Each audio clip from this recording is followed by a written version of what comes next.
Merci, Monsieur Jacobi, la parole. Oui, Monsieur le Président, Monsieur le Ministre, après la Manche, nous allons évoquer la cognée, puisqu'il s'agit de la forêt.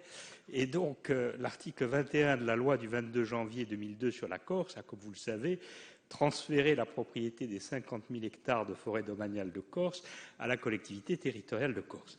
Le code forestier a été complété pour maintenir le régime forestier.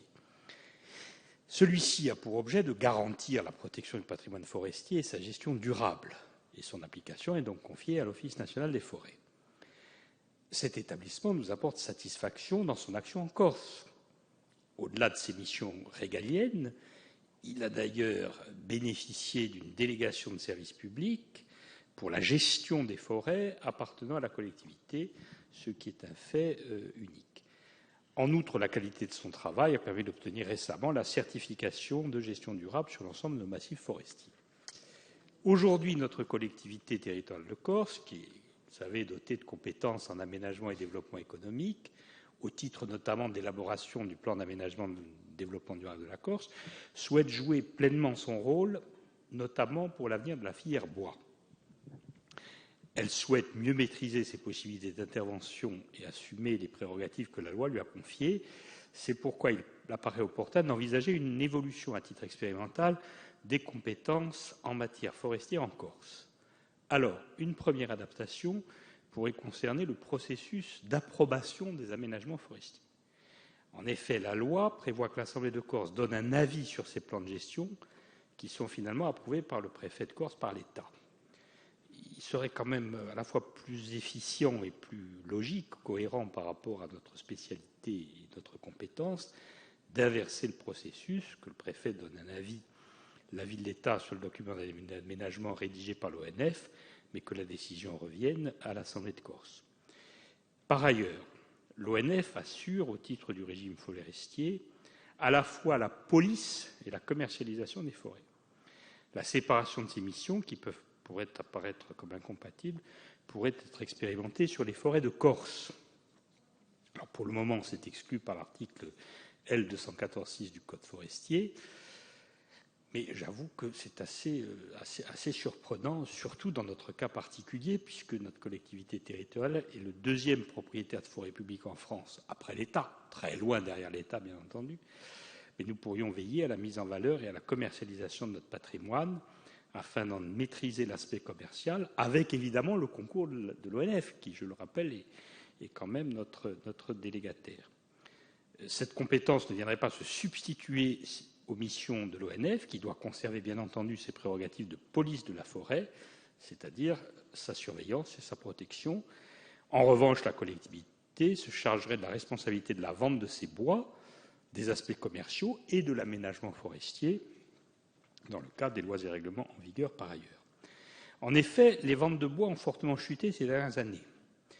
Et dans un contexte de contraintes budgétaires sévères, la collectivité territoriale doit pouvoir administrer son patrimoine et en tirer des revenus pour retrouver des ressources indispensables, notamment au financement des investissements en forêt. Voilà donc ce que nous vous proposons, Monsieur le Ministre. Ce serait dans le cadre, naturellement, d'une évolution de 1 ou 2 ans à titre expérimental que nous formulons ces propositions. Et donc, je souhaiterais connaître la position du gouvernement sur cela. Merci, Monsieur le Ministre. Vous avez la parole. Monsieur le Président, Monsieur le député, Monsieur le Président d'ailleurs aussi de la collectivité territoriale corse. Voilà, donc je le signale et je le souligne.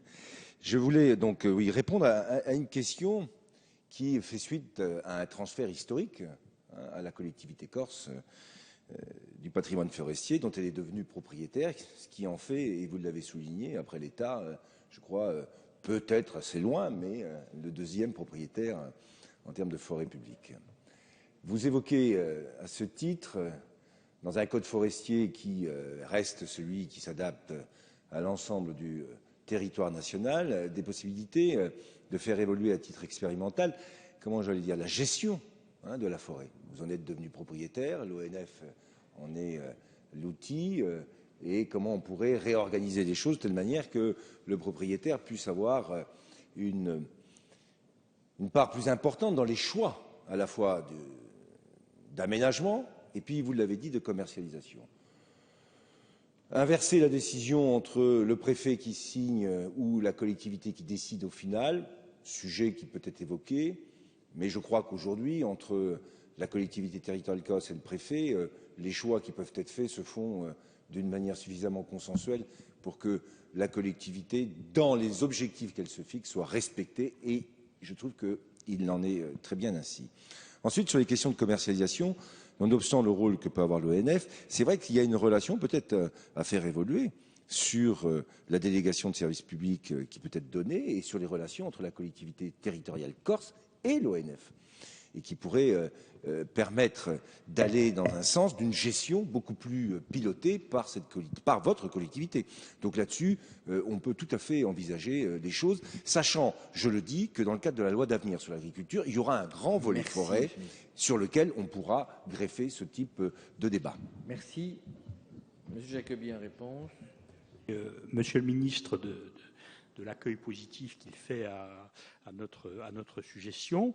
Effectivement, la logique, c'est qu'un propriétaire tire le meilleur revenu de son bien, sachant bien entendu que notre préoccupation d'environnement, de gestion durable, de respect de la nature est quelque chose de tout à fait fondamental, bien entendu.